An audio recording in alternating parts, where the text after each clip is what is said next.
Bersin by Deloitte just released a new research. And in this research, they reveal how high-performing HR functions embrace technology and create better experiences for employees through design thinking.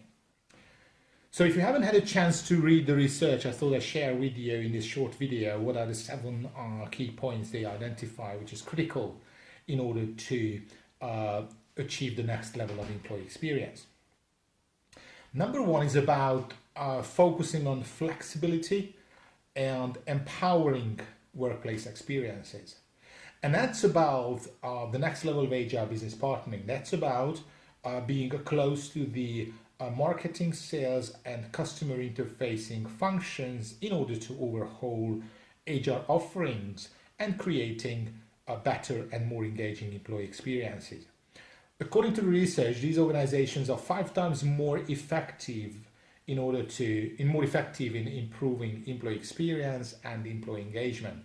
So that level of improved HR business partnering achieve probably 2 things. One is a better employee experience. Second is improved credibility of HR.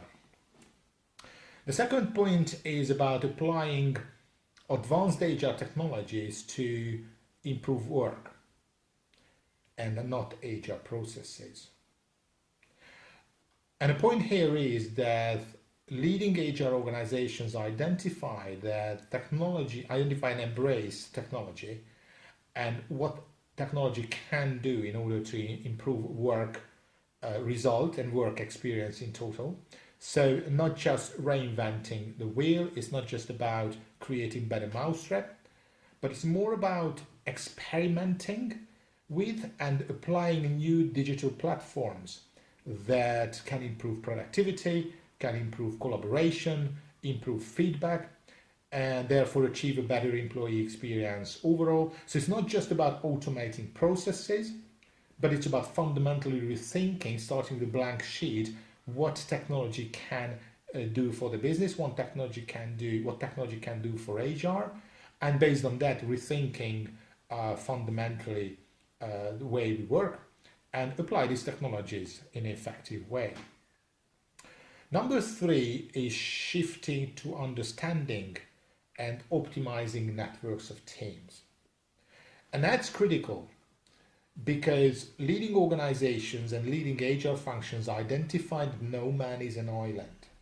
And when it comes to individual performance management, if we want to cascade it up and connect it to overall organization performance, we must consider teams. So instead of focusing on hierarchies, high-performing HR functions focusing on networks of teams and how they collaborate. So they define and reorganize the entire talent practices around teams. And they are 4 to 5 times more likely to achieve effective teamwork, effective collaboration. And with that, obviously, they drive and optimize business performance. The next topic is very, very interesting. As back in the old days, probably you remember that all technology initiatives and technology change in the business was pretty much driven by the CIO and the IT function. However, recent years there has been a tremendous shift towards creating the digital workplace or digitalization. Leading HR organizations and high-performing businesses where they succeed with the digital transformation very often put HR in charge. So high-performing HR functions is in charge of leading the company's digital performance, digital transformation efforts.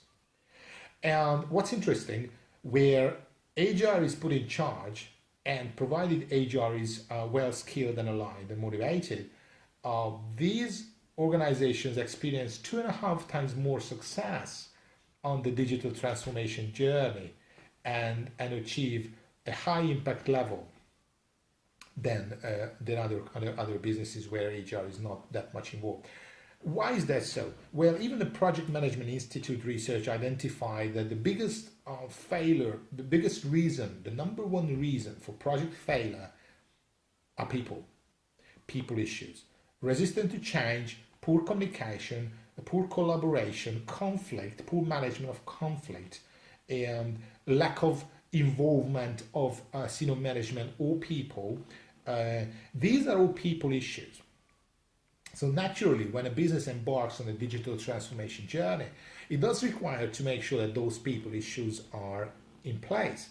So the best if HR acts as an architect and helps the business to implement go through the digital transformation journey and implement the digital technologies.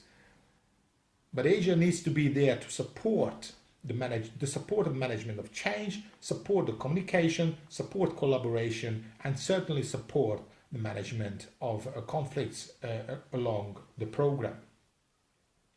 The next point is about how HR able to operate in an integrated way with all business functions. So operating cross-functionally and focusing on customer-facing role.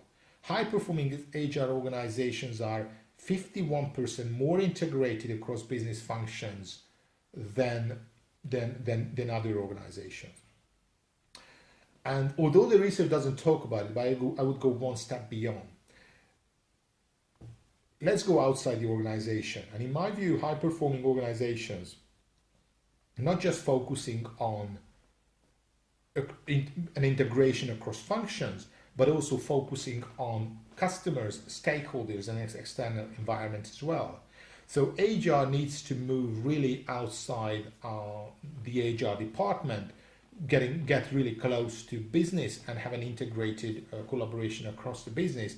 And beyond that, be conscious about the external environment and have the outside-in thinking. Peter Drucker once said, organization culture eats strategy for breakfast, and that brings to number 6. According to the research, high-performing HR functions shape and drive the culture of the business. These HR leaders promote and strengthen culture of trust, collaboration, inclusion, accountability. They certainly empower lifelong learning, and they drive the culture of innovation.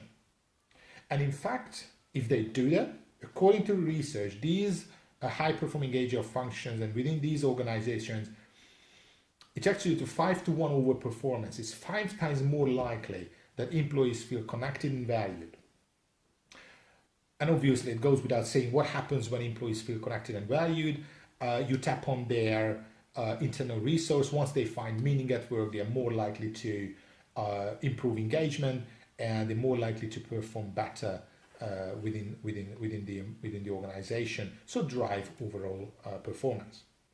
Last but not least, high-performing HR organizations revitalize and develop the HR function. HR transformation is not a one-off project. HR transformation is an ongoing journey.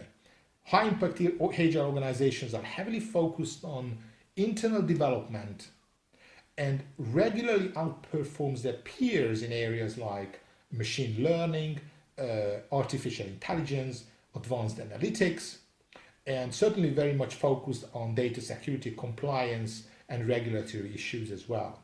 So if you wish to be a really high-performing HR organization, you need to accept the fact that it has to be an ongoing development journey, an ongoing development function. To me, it's similar. It very much reminds me how marketing function was probably a decade ago, when marketing was a creative function, and with the enablement of technology, with the help of technology, marketing now has moved from a purely creative function to a very much number and insight-driven function where marketing is able to respond to customer requirements practically immediately. So it creates much better customer experience. And now it's time for HR to wear that helm and be that conscious about what technology is able to offer, so it's able to respond to the internal customer, the employees immediately, and offer much better individualized employee experiences. And so, covering these 7 points, what made me particularly happy this morning, and here comes the shameless pitch of this little video, We created the HR Congress program about a year ago, focusing on 12 modules, and designed a program roughly started a year ago. And when I read those points, I said, I had a kind of an aha moment, because these points are fully in line what we are covering in Brussels at the end of November, having Dave Ulrich there, the father of modern HR, as a not just a keynote speaker, but who will be delivering 2 masterclasses, one on HR business partnering, what's next, what are the current realities and what's next for HR business partnering, and then beyond that, the next masterclass is about victory through organization, as HR is not about HR is all about business. So how HR leaders and HR function needs to be evolved. It's not can, but needs to be evolved in order to drive the organization over in high performance. Beyond that, we shall be listening to Cisco's journey on moving from hierarchies to networks of organization. There will be a dedicated module on digitalization, digital HR, and how HR needs to be in a driving seat in order to identify digital leaders and lead the organization through the digital journey. Big focus on analytics. Certainly, HR function is moving towards the insight-driven function instead of transactional function and an administrative function. This is one of the reasons why I'm very happy to have Jonathan Farrar to chair the Congress, the overall chair, as Jonathan is probably doesn't require that much of an introduction, one of the most respected figure of HR analytics, people analytics, whatever way you call it. So whatever we do in HR has to be moved towards being insight driven, being analytic driven, and there will be a lot of focus on particularly on the second day on innovation and how you are able to drive innovation, create the culture of innovation, drive innovation through the business. So join us in Brussels, and one thing for sure, you will have an amazing 2 days experience and enough tools and ammunition to transform your HR, transform your business for the better in the next 18 months or so. See you in Brussels.